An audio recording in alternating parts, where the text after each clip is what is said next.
Magandang araw mga kaibigan. Bigyan natin ng reaction, opinion itong post sa Dot Alakay. Ilocano yan, sa Dot is tamad. Isang farmer, nagblablag, sabi niya, Solid North, wala na yan. Tama si Atty. Respicio na nabudol kaming mga Ilocano sa presidenting yan. Sara Duterte na kami. Sarap pakinggan. Ito, si Sadot Nalakay, isang farmer. Tama naman kasi si Atty. Harold Respicio. Wala na yung Solid North. Kaming mga Ilocano ang nagpapatunay na ang Solid North ngayon ay nakasuporta na kay Vice President Sara Duterte. Dahil alam na namin, hindi na kami magpapalinlang ulit. Yeah. Alam na namin kung sino yung may malasakit sa bayan at sa bansa. Wow. Sa taong bayan.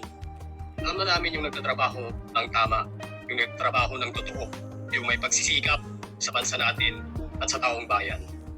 Si Sara Duterte lang naman ang maasahan sa ngayon. Wow. At pati sa 2020, siya lang yung may katangian na taglay para mapaunlad o umasenso o umarangkada at magningning ang ating bansa at makinabang lahat ng kababayan natin dito sa Pilipinas.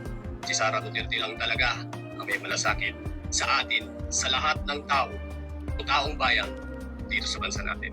Sa Alakay, salamat. God bless po. Mura lang yung upo ngayon. Walang pakinabang.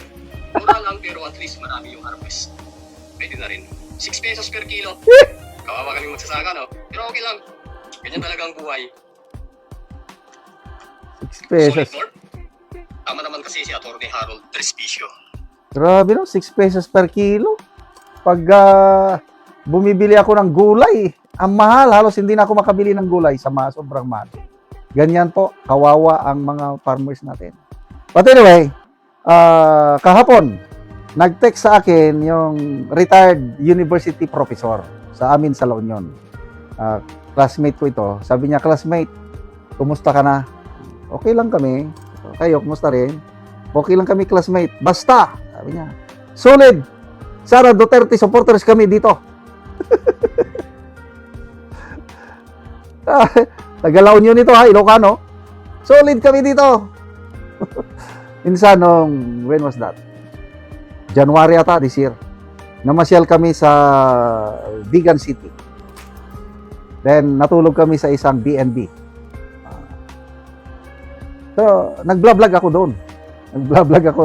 Umaga nagising na ako mag-vlog. Bago kami masyal, mag-vlog na ako. Nung nag-vlog na ako, yung may-ari ng tinulugan naming B&B o hotel ba yun, narinig niya yung boses ko. Na ang wife ko kaharap niya. Sabi, parang kilala ko yung boses na yun. Sabi daw ng may-ari, this is in Vigan Vigan. Kilala ko yung boses na yun. Napapakinggan ko palagi. Yun ba yung vlogger na general? Sabi, ang wife ko, siya po ang aking husband. Ha? Sabi, salamat naman dito pa natulog sa amin. So, nung nalaman ko, sabi ko, bakit hindi siya, dinala mo sana para makapag-meet kami? Hindi, nahihiya daw, kaya umalis na lang. Wow! Sa Vigan! So, I tell you, wala nang Solid North, I tell you. Mga Ilocano, hati na ngayon, meron pa rin maka Marcos. Kaya lang, lalanin nyo, si Manang Aimee, kumalas na, kumontra na sa kanyang kapatid. Si Manang Aimee, kakampi ng mga Duterte. Si Governor Chavit Singson, kumalas na rin. Dati, Marcos loyalist yan, true intro. Ngayon, suportado niya si BP Sara. Kaya ang boto ngayon ng mga Ilocano, hati. Ako, as an Ilocano, kilala ko yung mga kamag-anak ko, nakikinig sa vlog ko. Nako, na-influensyahan ko sila.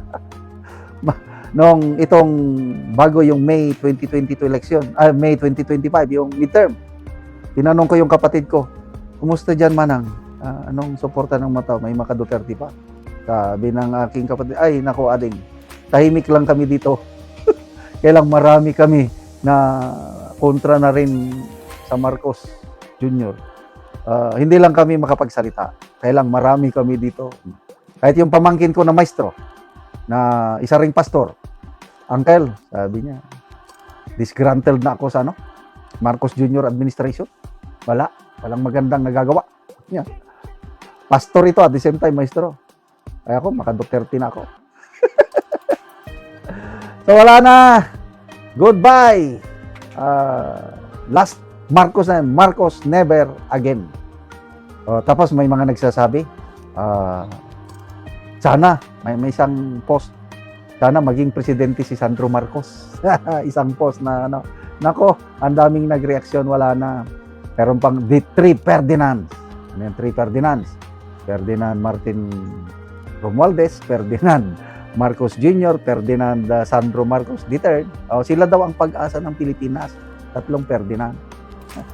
In your dreams. Tignan natin. Sige, pakandidatuhin nyo si Martin Romualdez ngayong 2022 kung saan siya pupulutin.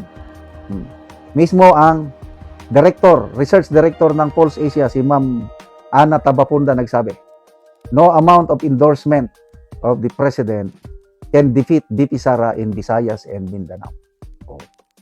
Baluarte ni BP Sara yan. Ang Solid North, Luzon, Hati. Saan kayo ngayon? So, good luck.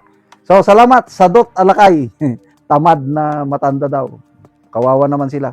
6 pesos lang ang kilo ng kanilang upo.